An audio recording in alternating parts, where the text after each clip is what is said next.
Hello friends, स्वागत है आपका इन्फॉर्मेटिव मेडिसिन टिप्स में। जब भी हमारे डायफ्राम तथा एब्डोमिनल के मसल्स में कंट्रैक्शन होता है तो हमें हिचकी आती है। और हिचकी अगर एक या दो आए तो कोई दिक्कत नहीं है, अगर ज़्यादा आने लग जाए तो हमें बहुत सी समस्याओं का सामना करना पड़ता है।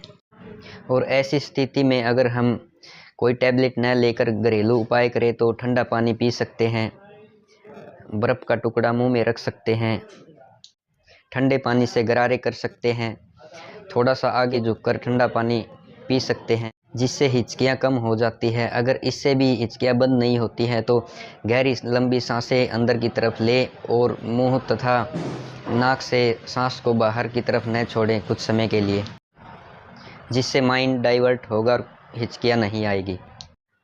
इससे भी अगर हिचकी बंद नहीं होती है तो 1 टीस्पून शुगर मुंह में रख लें और 5 से 7 सेकंड